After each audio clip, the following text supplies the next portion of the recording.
Student, मैं मॉनी international school से रीता त्रिपाठी आप लोगों को कक्षा 5 में हिंदी विषय पढ़ाने वाली। तो सबसे पहले तो बच्चों आप लोग ये बताइए आप लोग कैसे हैं। आई होप आप लोग बहुत ही अच्छे होंगे। जी हाँ, ये सुनकर भी मुझे बहुत अच्छा लगा कि आप लोग बहुत अच्छे हैं। और इसके साथ साथ बच्चों आज का हम वीडियो शुरू करें इसके पहले हम ये पूछना चाहते हैं, आप लोगों ने अभी टेस्ट दी है ना 20 मार्क्स की, बहुत ही अच्छे से आप लोगों ने पेपर लिखा है और इसी तरीके से हमें पढ़ाई के संदर्भ में आगे बढ़ते रहना है और बहुत ही ध्यानपूर्वक हमें अपनी पढ़ाई करनी है। अब हम इस कोरोना महामारी के संकट में सब कुछ पीछे धकेलते हुए पढ़ाई की ओर एक कदम आगे बढ़ा रहे हैं। अब पढ़ाई की ओर एक कदम आगे बढ़ाते हुए पाठ नंबर 6, यह दिवाली याद रहेगी। बच्चों मैंने ये चैप्टर एक्सप्लेन किया, रीड किया, इसके शब्दार्थ यानी कि वर्ड मीनिंग आपको समझाए, लिखने के लिए दिया। आप लोगों ने सुंदर सुंदर राइटिंग से लिख के दिया है। अब आप लोगों को ये समझ में आया है चैप्टर, इसमें क्या है, किस लिए दिवाली याद रहेगी, हमेशा याद रहेगी, ऐसी यादगार दिवाली कैसे बनाए, ये सारी चीज़ें हमने आपको बताई थी ना। इसमें से बहुत सी चीज़ें हमें सीखने को भी मिली। तो बच्चों आप लोगों को ये चैप्टर मुझे ऐसा लग रहा है कि खूब अच्छे से समझ में आया होगा।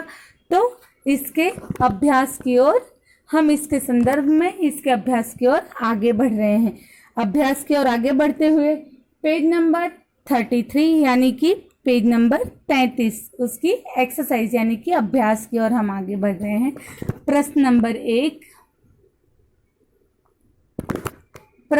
एक, किसने कहा सही उत्तर पर सही का चिन्ह लगाइए। मतलब किसने कहा है, यह वाक्य कौन बोल रहा है, ये चीज आप लोगों को पता लगाना है कि यह वाक्य कौन बोल रहा है।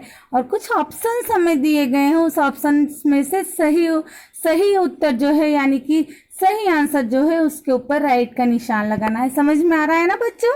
जी हाँ, उसमें है प्रश्न 1 का क। बच्चों जल्दी करो, बाजार चलना है कि नहीं। यह प्रश्न किसने पूछा था बच्चों? जी हाँ, माँ ने पूछा था। किसने पूछा था? माँ ने। तो माँ के सामने सही का निशान लगाइए। हाँ बेटा, सबके हाथ में पेंसिल होनी चाहिए। जी हाँ। अब प्रश्न नंबर 1 का ख। अच्छा बताओ, इस बार कौन कौन से पटाखे चाहिए? ये कौन पूछ रहा था बच्चों कि अच्छा बताइए अब इस बार कौन कौन से पटाखे चाहिए, बताइए। जी हाँ, पापा ने कहा था। किसने पूछा था? पापा ने। तो पापा के सामने सही का चिन्ह लगाइए। इसके बाद में है बच्चों ग। हमारे बच्चे तो बहुत समझदार हो गए हैं। यह किसने कहा था बच्चों? जी हाँ, यह वाक्य भी पापा ने कहा था। तो पापा के सामने सही का चिन्ह लगाइए। अब बच्चों प्रश्न नंबर 2 की ओर हम लोग आगे बढ़ रहे हैं। इसमें प्रश्न दिए गए हैं, उसके उत्तर हमें लिखने हैं। आई होप आप लोगों ने इतने अच्छे से जो पढ़ाई की है इसकी वजह से ये सारे प्रश्नों के उत्तर आप लोगों को बहुत ही आसानी से आ जाएंगे। प्रश्न 2, प्रश्नों के उत्तर लिखिए। उसका क। पहला प्रश्न, दिवाली कब मनाई जाती है? जी बच्चों बताइए, इस चैप्टर के लास्ट में मैंने आपको समझाया था कि दिवाली कब मनाई जाती है। और उसके पहले ये चैप्टर हमने जब रीड किया था, एक्सप्लेन करना था हमें, उसके पहले भी हमने आपको स्टोरी में भी बताया था कि दिवाली कब मनाई जाती है। जी हाँ बच्चों, कार्तिक मास की अमावस्या को। तो चलिए हमारे साथ लिखिए, दिवाली कार्तिक मास की अमावस को मनाई जाती है। अमावस्या भी लिख सकते हैं, अमावस भी लिख सकते हैं। लिख रहे हैं ना बच्चों? अच्छी राइटिंग से लिखना है बेटा और मात्रा की गलती नहीं होनी चाहिए। उसके बाद में है प्रश्न 2 का ख। दिवाली पर कौन कौन सी मिठाइयाँ बनाने का निर्णय लिया गया? कौन कौन सी मिठाइयाँ बनाने का निर्णय लिया गया था, यानी कि फैसला लिया गया था कि अब की ये मिठाइयाँ बनेगी। जी हाँ बच्चों, आप लोग एकदम सही बता रहे हैं।